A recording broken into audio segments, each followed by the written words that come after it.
छोटी चिड़िया जानती थी कि वहाँ चनों के दाने हैं, मगर उन पर एक बर्फ की मोटी तह जम चुकी थी। चिड़िया एक छोटी सी लकड़ी से बर्फ को हटा रही थी कि तोता वहाँ आ जाता है। चिड़िया, यहाँ क्या है जो तुम ढूंढ रही हो? तोते भैया, कल यहाँ मैंने चनों के कुछ दाने देखे थे जो बर्फ के नीचे दब गए हैं। अगर आप वो दाने निकालने में मेरी मदद करें तो हम दोनों को भोजन मिल सकता है। चिड़िया, मेरे पास घर में बेलचा है, मैं अभी लेकर आता हूँ। फिर तोता अपने घर से बर्फ हटाने के लिए बेलचा लेकर आता है। वो दोनों बेलचे की मदद से बर्फ हटाने लगते हैं। कई घंटों की मेहनत के बाद वो बर्फ को हटा लेते हैं और सामने उनका इनाम था। उन्हें चनों के कुछ दाने मिल जाते हैं। मिठू, इन दानों से हमें 2 दिन का भोजन मिल गया। हमारी मेहनत का इनाम मिल गया हमें। वो ऐसे खुश हो रहे थे कि वहाँ कालू कौवा और गोरी कौवी आ जाते हैं। हटो हटो, दूर हो जाओ।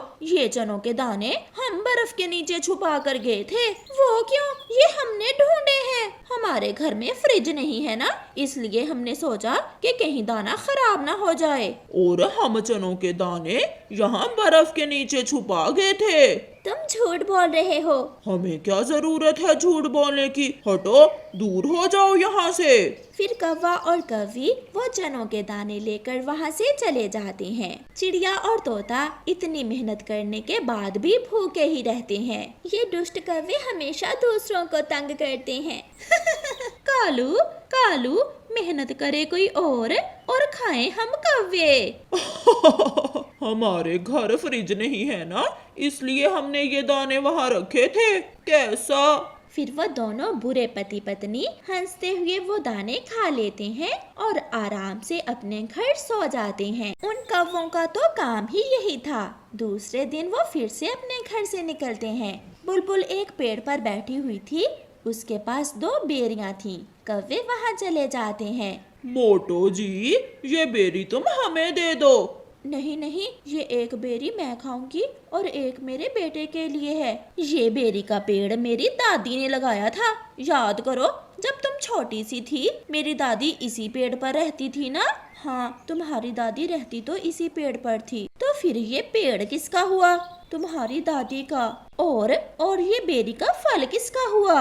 ये सब तुम मुझसे बेरी छीनने के बहाने बना रहे हो। कौवा आगे बढ़ता है और बुलबुल से बेरियां छीन लेता है। फिर दोबारा इस पेड़ की तरफ ना आना, चल भाग मोटो बुलबुल। बुलबुल रोती हुई वहाँ से चली जाती है। कालू, क्या तुम्हारी दादी भी इसी पेड़ पर रहती थी? दादी नहीं, इस पेड़ पर मेरी दादी की आत्मा रहती थी। फिर वो दोनों कौवे बुलबुल से छीनी हुई बेरियां खा लेते हैं। ऐसे ही एक दिन बूढ़ी फाख्ता अपने घोंसले में बैठी हुई थी।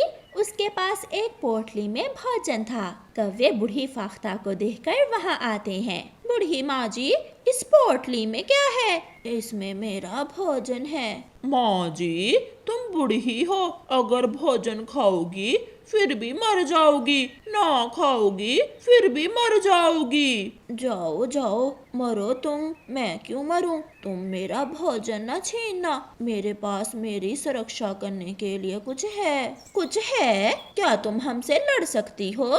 कौवा बूढ़ी फाख्ता की पोटली उठा लेता है। लो, छीन लिया तुम्हारा भोजन। अब करो मुकाबला मेरी तेज चोंच का। जादुई डंडे, अपना काम दिखा। इन बुरे कौवों को थोड़ा मजा चखा। बूढ़ी फाख्ता के पास पड़ा एक डंडा हवा में उड़ता है और कौवों की पिटाई शुरू कर देता है। डंडा पीछे पीछे और कौवे आगे आगे। बूढ़ी फाख्ता का जादुई डंडा मार मार कर कौवों को उल्लू बना देता है। कालू, मुझे बचाओ कालू, मेरा पंख टूट गया है। कोई हमें बचाए, कोई हमें बूढ़ी फाख्ता के जादुई डंडे से बचाए। मगर उन्हें बचाने वाला वहाँ कोई न था। चिड़िया, तोता और कबूतर सब कौवों की पिटाई होते हुए देखकर बहुत खुश हो रहे थे। ऐसे बुरे कौवों को बूढ़ी फाख्ता के जादुई डंडे से सजा मिलती है। प्यारे दोस्तों, इस कहानी को लाइक करना बिल्कुल मत भूलना। आपका धन्यवाद। अपनी ऐनक लगाकर, सूट बूट पहनकर, खुशबू लगाकर कालू कौवा पूरी तरह तैयार हो जाता है। कहाँ जा रहे हो कालू? आज आज बहुत खुशबू लगाई है। मैं अपने दोस्त की शादी में जा रहा हूँ। वापिस आते समय मेरे लिए कुछ खाने को ले आना। अच्छा ले आऊंगा।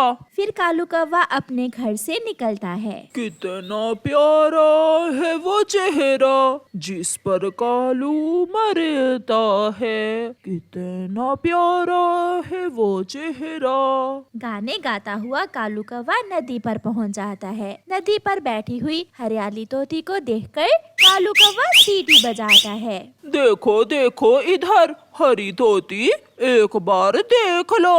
क्या घूर घूर कर देख रहे हो मुझे, जाओ यहाँ से। तेरे चेहरे से नजर हटती नहीं, क्या हम करें? बेशरम बेहया, तेरे घर में माए बहनें नहीं है? है मगर वो बहुत काली है, तेरी तरह सुंदर नहीं है। तोती मुझसे दोस्ती कर लो, ऐश करोगी ऐश। बुढ़े कौवे, तू कहाँ मेरे पीछे लग गया है? अगर मेरे मिट्ठू को पता चल गया तो जान से मार देगा तुम्हें। जान किसे प्यारी है, तेरी खातिर तो मैं कई बार मरने को तैयार हूँ। गुस्से में हरियाली तोती वहाँ से चली जाती है। शर्मा गई हरी तोती, शर्मा गई। चिड़िया, वो कौवा मेरे पीछे लग गया है। मुझे डर है कि अगर मिट्ठू को पता चल गया तो वो उसे मार देगा। कुछ करो चिड़िया। तुम चिंता न करो हरियाली, मैं कोई उपाय निकालती हूँ उस कौवे को मजा चखाने का। बस तुम किसी तरह उसके घर का पता लो।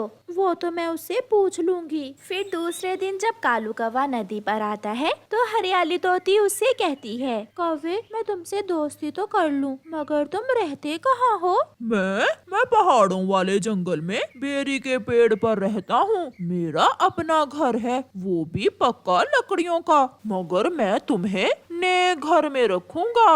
अच्छा, अब मैं चलती हूँ। अगर मेरा मिट्ठू आ गया तो गड़बड़ हो जाएगी। हरियाली तोती जाती है और चिड़िया को जाकर बताती है। चिड़िया, वो बुरा कौवा पहाड़ों वाले जंगल में बेरी के पेड़ पर रहता है। मैं अभी जाती हूँ और मालूम करती हूँ। चिड़िया जाती है और वो पूछते पूछते बेरी के पेड़ तक पहुँच जाती है। कौवी, क्या कालू कौवे का घर यही है? हाँ चिड़िया, मैं उसकी पत्नी ही हूँ। कालू कौवे से क्या काम है तुम्हें? वो तो अपना कोई काम नहीं कर सकता, तुम्हें उससे क्या काम बन गया? ये तो अच्छा ही हुआ जो आप मुझे मिल गयी। आपका पति हर रोज हमारे जंगल में नदी पर आकर मेरी सहेली हरियाली तोती को बहुत तंग करता है। ये सुनकर कालू की पत्नी गोरी बहुत गुस्से में आ जाती है। चिड़िया, क्या तुम सच कह रही हो? हाँ कौवी बहन, अगर मेरी सहेली के पति को पता चल गया तो वो बहुत मारेंगे तुम्हारे पति को। बात बढ़ ना जाए इसलिए मैं तुम्हें बताने आई हूँ। ठीक है चिड़िया, तुम जाओ, मैं देखती हूँ कि कैसे वो मुझसे छुप छुप कर इश्क लड़ाता है। फिर चिड़िया चली जाती है और शाम को जब कालू कौवा घर आता है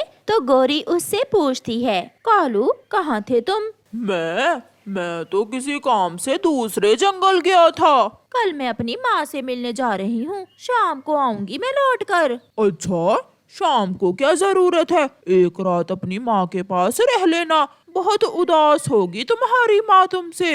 अब मुझे नींद आ रही है, मुझे सोने दो। फिर दूसरे दिन गोरी कौवी कालू से पहले ही घर से निकलकर बाहर पेड़ के पीछे छुप जाती है। कालू कौवा तो आज बहुत खुश था। वो तैयारी करता है और घर से निकलता है। गोरी कौवी भी अपने पति कालू के पीछे पीछे उड़ती है। मौज मस्ती करता हुआ, गाने गाता हुआ कालू कौवा नदी पर जाकर बैठ जाता है। हरियाली तोती भी वहाँ आई हुई थी। थोड़ी दूर चिड़िया भी छुपी बैठी थी। कालू सीटी बजाता है। मैं कालू हूँ, तू मेरी चांदनी, तुमसे मिलने को दिल करता है, ओ मेरी जान, ओ मेरी जान। कभी अपनी पत्नी से भी ऐसे प्यार से बातें की हैं?